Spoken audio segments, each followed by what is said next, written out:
Well, who can argue with numbers? Math is math. Numbers are numbers. Those numbers meant everything to me. Hi, I'm Danielle Romero, and if you're new to the channel, I started a journey recently on uncovering my family's hidden heritage, and it's kind of taken me all over the world. But I would be remiss if I didn't make a video talking about my ancestry DNA test. Even though I really like focusing on family stories and genealogy and lineage and heritage, the DNA test is kind of like the elephant in the room. I believe my DNA tests have been totally and completely wrong. And a lot of people have asked me in comments and things like, when am I going to share my percentages? Or why won't I share my DNA test?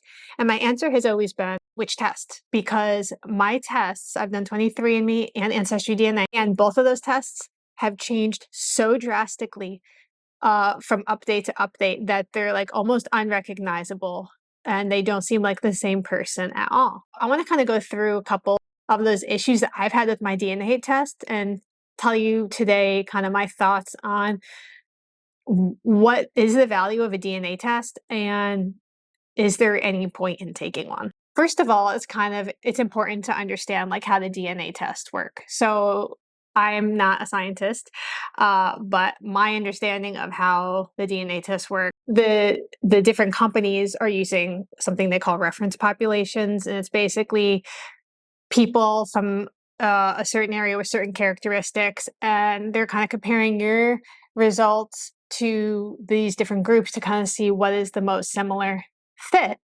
And, different companies have different reference populations and all this stuff. You know all this stuff. But what I want to tell you about today are some of the glaring problems I have had personally with my DNA test.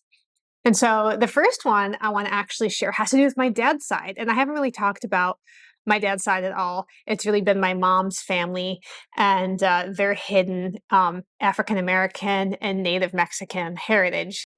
When I took the test, my mom took one and my dad took one.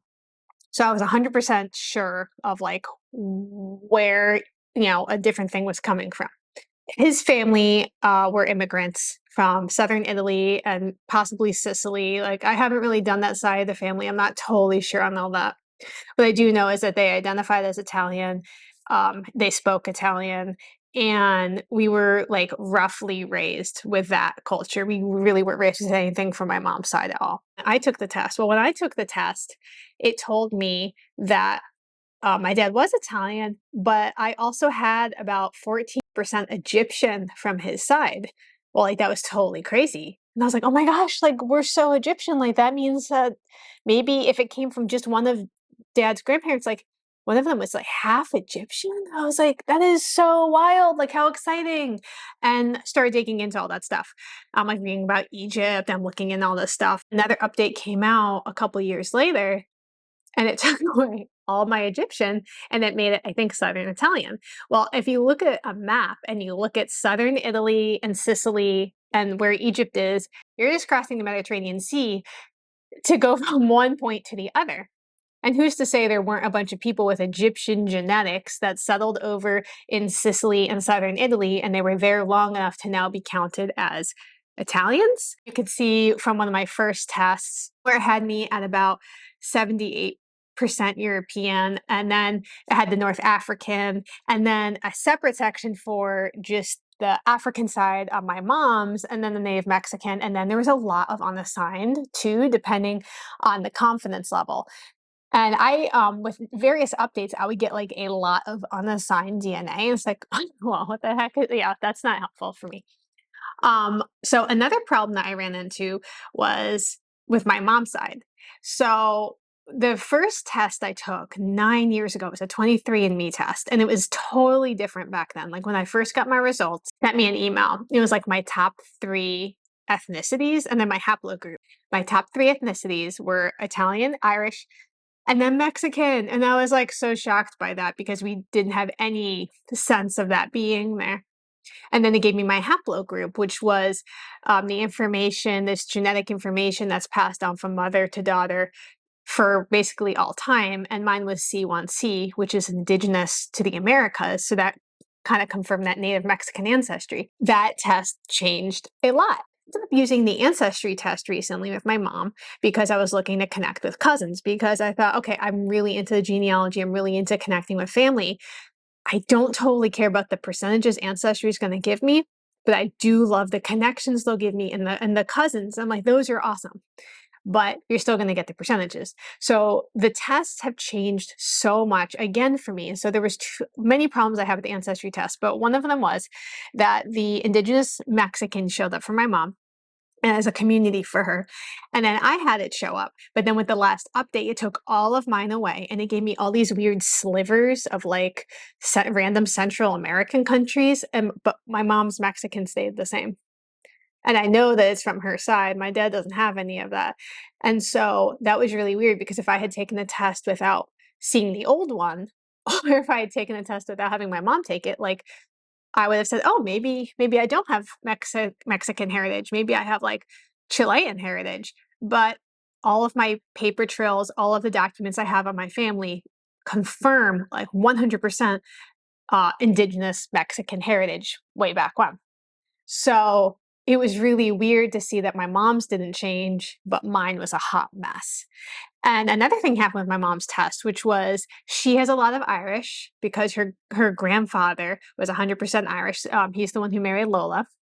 If you've watched my previous videos, Lola is my great-grandmother, and she's the one that kind of started this as far as my interest in this, because we found out we didn't really know about her background. I obviously had a lot of Irish as well. But the weird part with this update was that normally my Irish is at like maybe 5 or 6%. Well, when the next ancestry update came out, it gave me more Irish than my mom has by a lot, and took all my Mexican away. So something happened where my Mexican ancestors were swapped with Irish people, and like it was just all off. And obviously it's not going to be a perfect science, but I don't think a child should have like 30% more of something than they got from the parent who has it. It was just really weird. So I don't know what happened there, but it was like another red flag for me where I'm like, I don't know about this.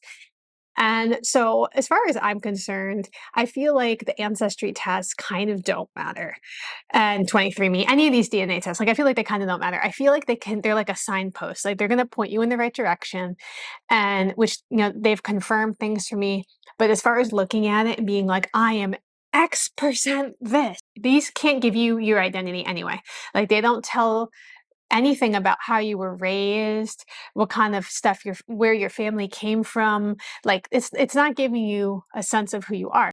Use it as a guide to point you to go in a certain direction, but just be aware that like it's going to change. I'm not too keen on sharing these numbers because I think we put a lot of stock in seeing numbers. At least I do.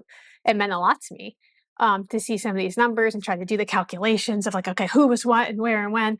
And when they changed, and when they changed drastically, well, it threw all of my math off, and it threw everything off. And then I started to doubt who I was, because I had been looking for this identity and trying to figure out, who am I? And these numbers to me were like, well, who can argue with numbers? Math is math, numbers are numbers.